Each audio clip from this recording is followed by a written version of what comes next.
Back in our deck profile, I'm here with Doku. He's been kicking my ass for the last literally 3 weeks with this Flunder deck, and I'm a masochist, so I'm gonna give him a deck profile. so yeah, I'll just pass off to him.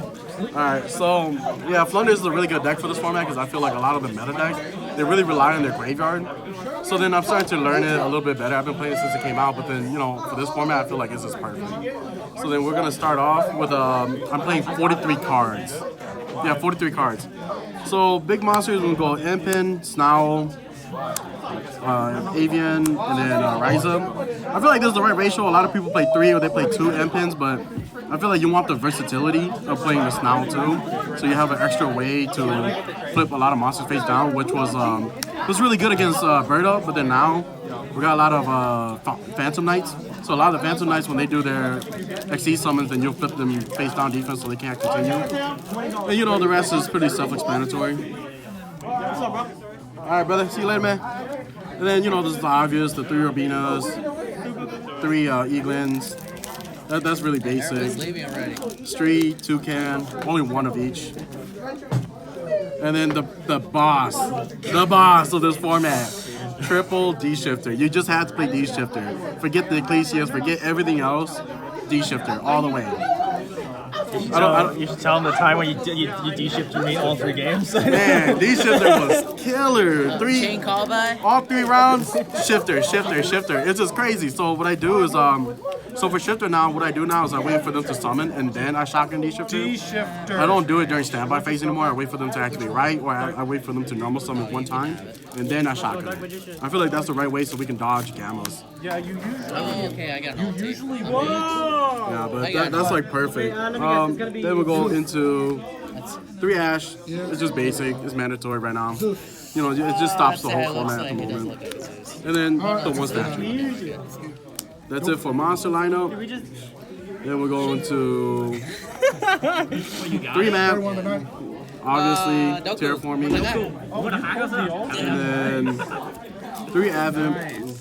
Obviously, Advent replaces our Book of Moon, so Advent's just mandatory for this format. And honestly, people don't really think about it, but that extra 500, it can win games at some point. It really does come in clutch.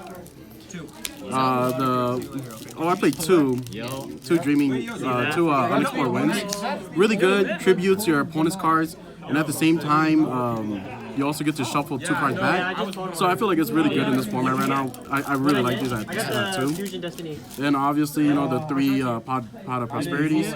Leon, you got your and 3 Pot of Dualities. And then I main 2 Dark Rulers. So Dark Ruler is mainly because you're gonna go second once in a while. You're going to no matter what. And then even if you're not going second, it still comes in pretty clutch mid game. And then when you go into siding for game 2, you can just side these out easily. So it gives you an extra spot just to side out. I at least got 2 dashers. And then just the 1-ofs. These are pretty self-explanatory. This is basically for back row decks, and we got a lot of them right now. Especially Praying Kids, we got Phantom Knights, we got a lot of stuff that are playing back row. DDS? So this is, dude. First edition? Yeah, dude. No, not first, I wish. It's pretty basic.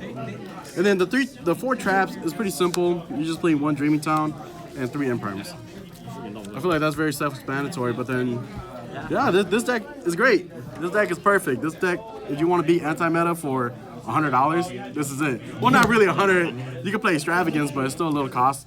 It's still expensive, but I feel like this deck is perfect for this meta if you want to play it. I'm guessing the extra deck is just literally just. Oh, the extra deck! You just spent a lot of money on the extra deck for no reason at all. It's just an expensive extra deck. So it's a really expensive extra deck just to be expensive. Yeah. The only one that you can actually summon is this thing. The only thing, this is the only cards you're gonna actually use. Yeah. And then if they play Maximus, they don't know what you're doing, then you go into Nova and Mechaba, or just go one of those 3. Yeah. The rainbows. Oh yeah. And that's basically it. This is for Phantom Knights, because I play Cherries in my side deck, so. Oh my gosh, so I play Cherries, so this is for Sky Strikers, Pranks, whatever. And then Hauki, of course, for Pile decks and stuff like that. Yeah, this deck is perfect. I think side deck is mainly depending on your local. Yeah. So it doesn't really count towards a lot of people. But yeah. Yeah, but that's about it. That's my deck list. All right. Well, thanks Doku for the deck profile, and yeah, he's just been kicking my ass lately. We face each other like every week. It's kind of getting to a point. And I play Tri Brigade, so it's like every time he does Shifter, I'm like, well, I can't even play. So D Shifter, man, it's a game winner, I tell you. yeah, You don't want to go a game without it. Yo, yeah. Well, yeah, I hope you guys all enjoyed this. If you like, comment, subscribe. We see you next video. Have a nice day.